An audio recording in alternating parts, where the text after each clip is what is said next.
Would have seen to it that they bear your child. तर तो म्हणाला की हो, कारण इन्सिस्ट हा सुद्धा संस्कृतीचाच एक भाग आहे, ती सगळी बंधनं, ते सगळं जे काय आहे ते.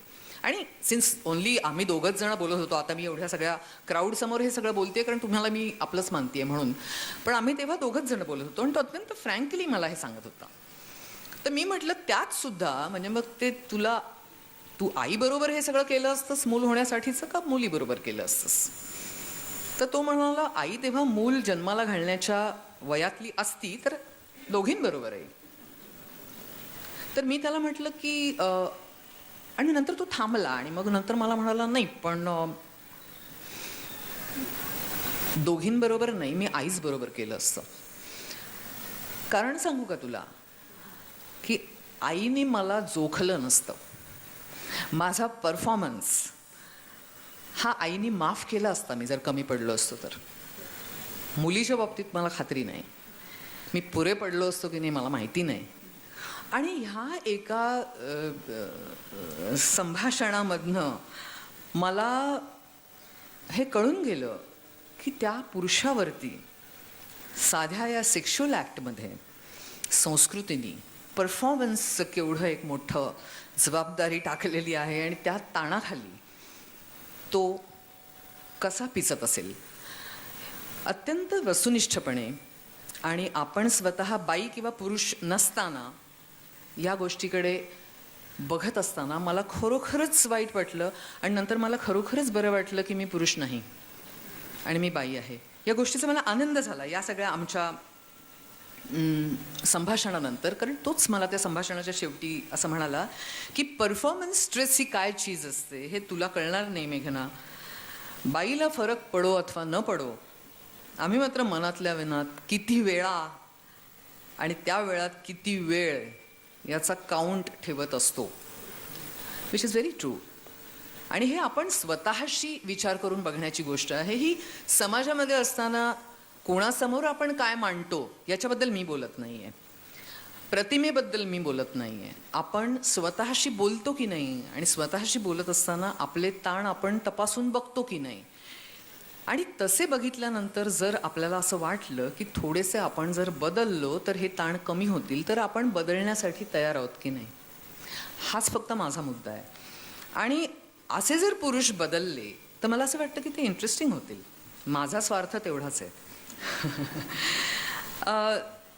एक गोष्ट अशी आहे की अनेक थिअरीज आहेत की लग्नसंस्थेच्या संदर्भातल्या, त्याच्यामधली मला स्वतःला पटणारी आणि संभवनीय वाटणारी एक थिअरी अशी आहे की अगदी सुरुवातीच्या काळामध्ये, आदिम काळामध्ये हा काही स्त्री पुरुष असा काही कमी जास्त वगैरे फरक मुळीच नव्हता.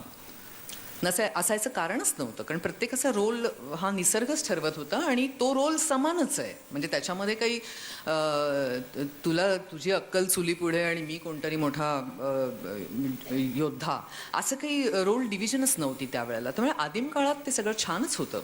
त्याच्यानंतर तिला मूल होतं हे लक्षात आल्यानंतर, जेव्हा सत्ता आणि संपत्ती याचा संचय मनुष्य हळूहळू हजारो वर्षांमध्ये करायला सुरुवात केली त्यांनी, त्यावेळेला त्याच्या असं लक्षात आलं की ही सत्ता मी मिळवली खरी, ही संपत्ती मी संचित केली तर खरी, पण ही माझ्या कर्तृत्वाने मी मिळवलेली, ही माझ्याच मुलांना मिळायला पाहिजे. आणि वेअर ॲज तिथपर्यंत त्याला हेही कळलं होतं की स्त्रीच्या गर्भाशयामध्ये कोणाचंही बीज रुजू शकतं आणि कोणाचंही मूल त्या बाईला होऊ शकतं.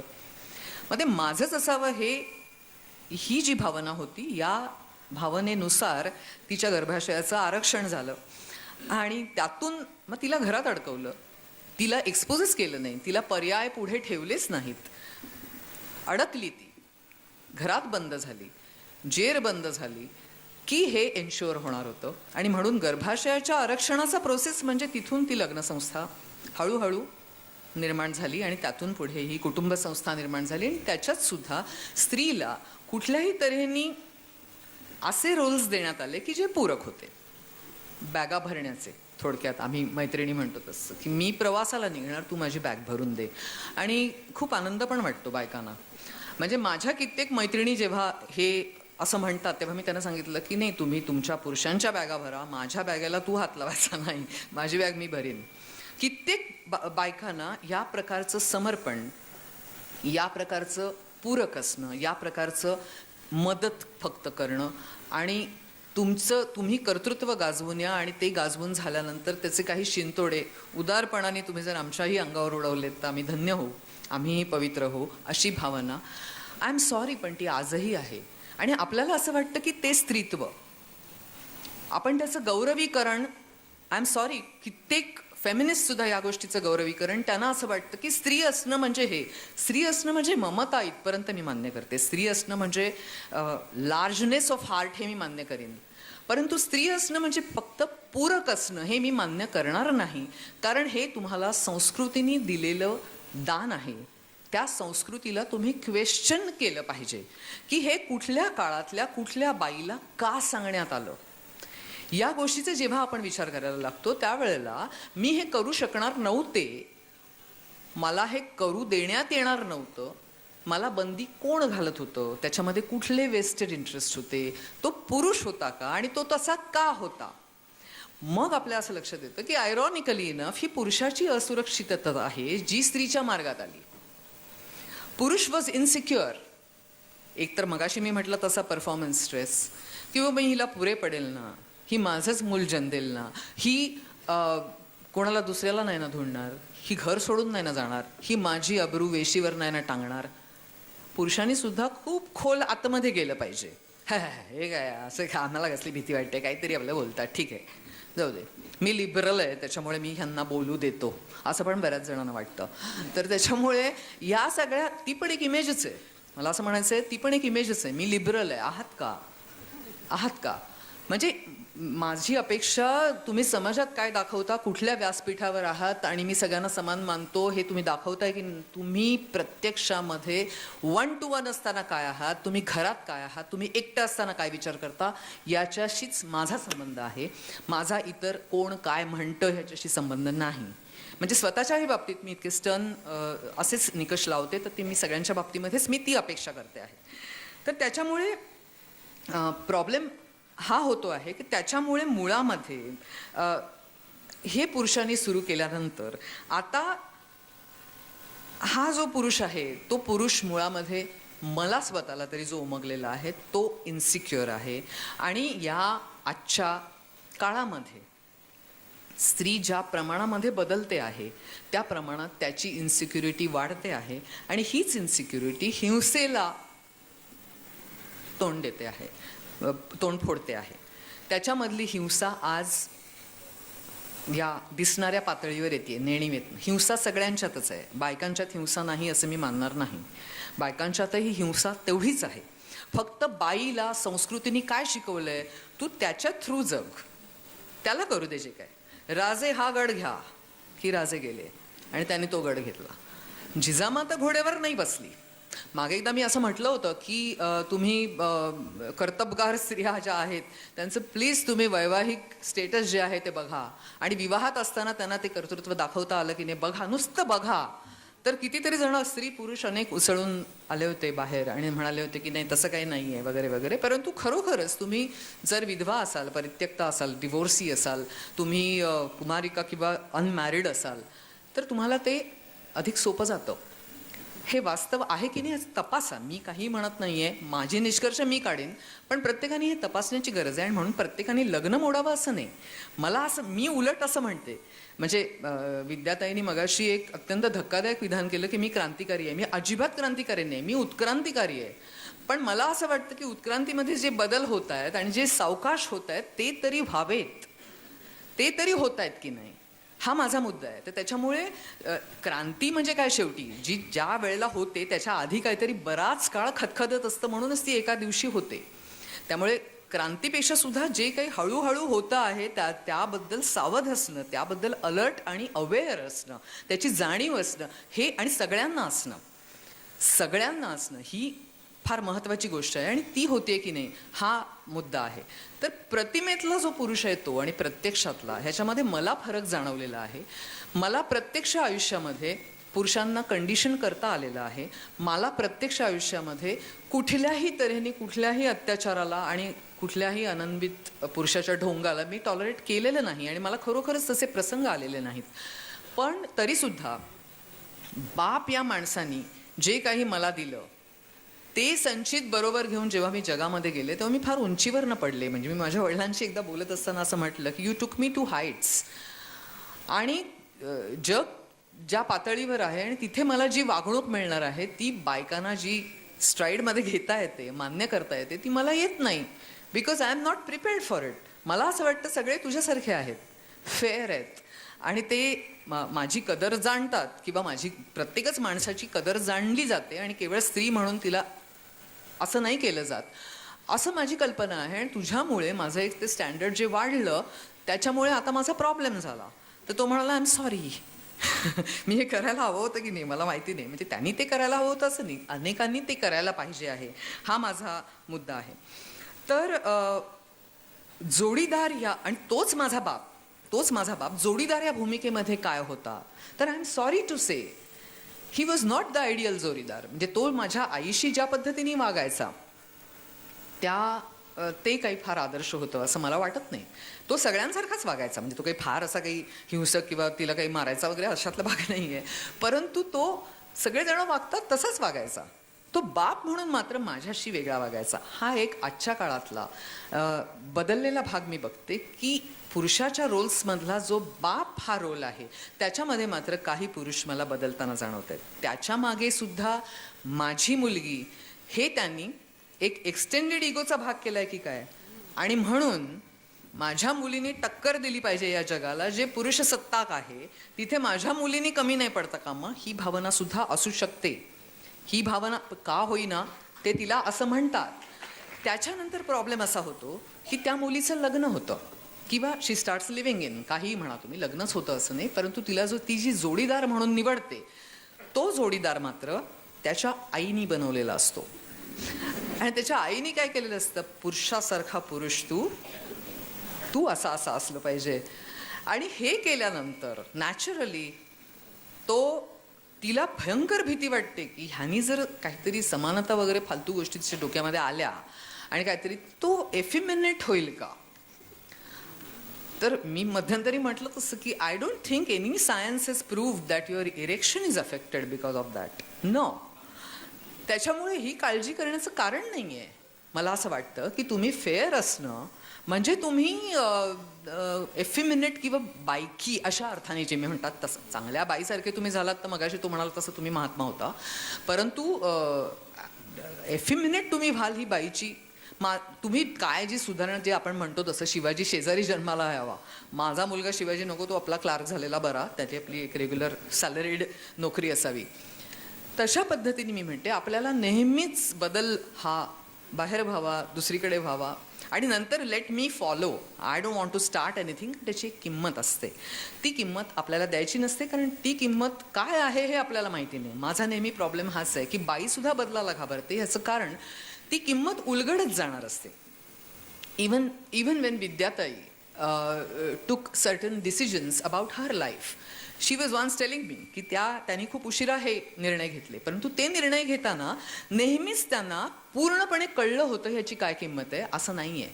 हे कुठल्याच बाईला किंवा कुठल्याच बदलणाऱ्या माणसाला, पुरुषाला नाही मी म्हणते, माणसाला, आपल्याकडे माणूस हेच पुरुषाचं सिनॉनिम म्हणून पण वापरतात, समानार्थी शब्द. माणूस म्हणजे पुरुष, म्हणजे काय बाई आहेस का माणूस आहेस असं आपल्याकडे म्हणतात.